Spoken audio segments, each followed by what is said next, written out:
ये जरा बताइए कि इसका असर क्या होगा इस चुनाव परिणाम का छत्तीसगढ़ के लिहाज से। इसलिए मैं पूछ रहा हूं क्योंकि आज बीजेपी के अध्यक्ष किरण देव खुद ही पटाखों में आग लगा के प्रसन्न होते हैं।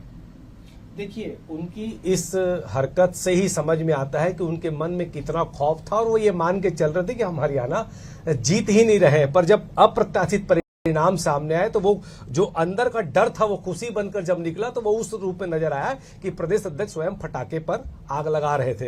लेकिन देखिए, चुनौतियां हमारे सामने हैं और चुनौतियां स्वीकार करने पर ही अवसर प्राप्त होते हैं। लेकिन जब सवाल उठते हैं तो सवाल यह भी उठता है कि देखिए, अगर हरियाणा का माहौल हमारे पक्ष में नहीं था तो पिछले 20 सालों से जो जुलाना सीट हम कभी नहीं जीत रहे थे, वहां हमारी विनेश फोगाट, हमारी बहन, वहां से बहुत अच्छे मतों से चुनाव जीती। लेकिन सवाल यहां पर यह भी आता है कि देखिए, इस 90 सीटों में कम से कम 49 सीटें ऐसी हैं जहां मैं बहुत जिम्मेदारी के साथ कहना चाहता हूं कि 31 सीटों पे 1000-1500 के बीच में परिणाम आए हैं और लगभग 18 सीटें ऐसी जहां पर 500, 400, 300 ऐसे परिणाम सामने आए। तो ये सारी घटनाएं, उसके बाद ईवीएम वाली हमारी जो शिकायत है, पूरे माहौल को देखने के बाद हम अभी तक एक्सेप्ट नहीं कर पा रहे हैं। हमारी नजर में ये लोकतंत्र की जीत बिल्कुल नहीं है, यह तंत्र की जीत है। और इलेक्शन कमीशन ने शुरू जिस तरह ढीला आंकड़ा प्रस्तुत करना शुरू किया, उन्होंने जानबूझ के देरी की, तो ये सारी चीजें क्वेश्चन मार्क लगाती हैं। और हम पूरे सबूत इकट्ठा करके जो 4 जिलों पर हमको बड़ी शिकायतें, उन शिकायतों को लेकर हम इलेक्शन कमीशन से मिलेंगे। लेकिन फिर भी हम चुनौती स्वीकार करते हैं जो परिणाम आया है,